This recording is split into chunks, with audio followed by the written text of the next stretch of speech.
The secularization of the clergy. Geronda. During the summer months when it gets really hot, is it still necessary for the ecclesiasticos to serve in the church wearing the mantle?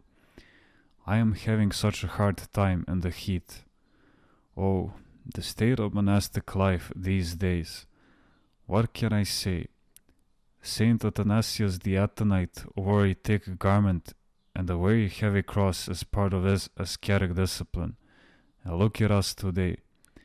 When I was in Australia, I even saw a sacristan in shorts. "This is perfect for the beach," I told him. He replied, "It makes it easier to walk and move around." They begin this way and slowly they get to the point where they say, "Let's get rid of our black cassocks. They are so hot in the sun. Is the mantle in your way? Throw it away.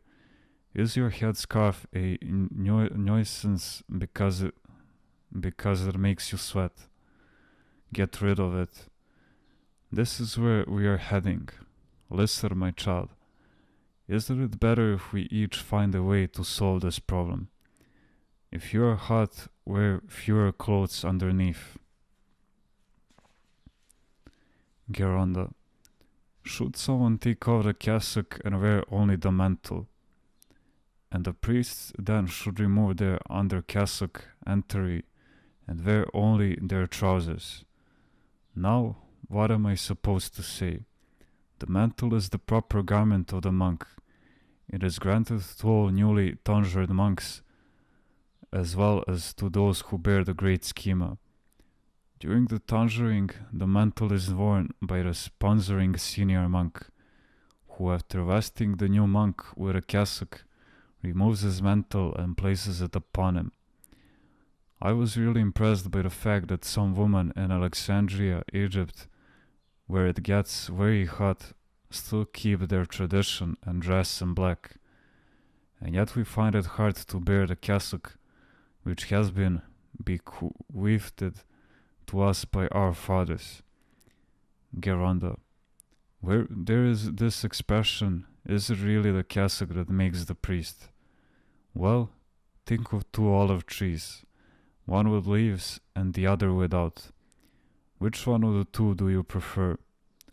Once when I was at the Calvary of the Holy Cross, I peeled the trunk of an olive tree and wrote this on it. The trees got rid of their garments. It's time to see the fruits of their labor. Next to that I wrote, a priest without his cassock is a priest without redemption. At that time there was a lot of discussion about doing away with cassocks. So some priests who were for a change would come to see me to get my blessing. Geronda. Someone brought an Orthodox priest wearing only trousers without his cassock to the monastery. Should he have asked for his blessing? What a blessing. You should have told the person who brought him, no matter how important he was, "Forgive us, but it is a rule in our monastery to give cassocks to priests who are not wearing one." To have a priest come to an Orthodox woman's monastery wearing only his trousers, that is inappropriate. And the person who brought him has no shame, and when the priest himself is not ashamed for having come without his cassock, why should you be embarrassed to ask him to put one on? I once met a young archimandrite wearing layman's clothing at an airport. He was going abroad and introduced himself. "I am Father so-and-so," he said. "Where's your cassock?" was my answer. Of course, I did not prostrate in front of him. Geronda. Some people claim that a modernized clergy will be better able to help people.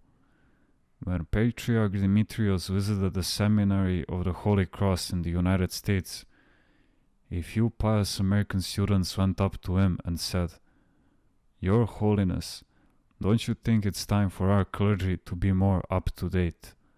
The Patriarch's response was, "Saint Cosmas said that when the clergy turn into laymen will turn into demons." Wasn't that a good answer? Then they prepared this luxurious youth for him with a fancy bed, and so on. The moment he saw it, he said, "Is this where I am supposed to stay, in this room? You'd better bring me a simple cot."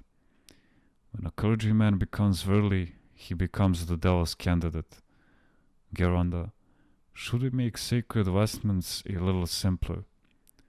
Are we harming priests by making ornate and embroidered vestments for them? The honorable thing for you to say in such circumstances is, "The vestments we make are usually very simple. We could easily put on more embroidery.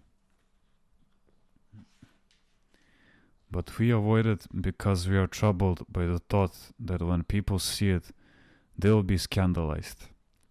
Of course, those who have no faith take advantage of the situation, as we hear them say, "We have no bread to eat, but the priests have all kinds of fancy vestments." If you make simple vestments, you will draw those priests who are dedicated. But if you get priests with a worldly taste, the ornate vestments will be an embarrassment for you and for them.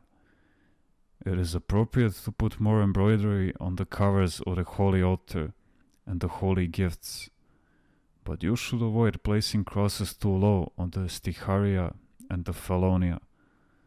Try putting something symbolic there. We have priests sitting on the faces of the saints, on crosses. This is disrespectful.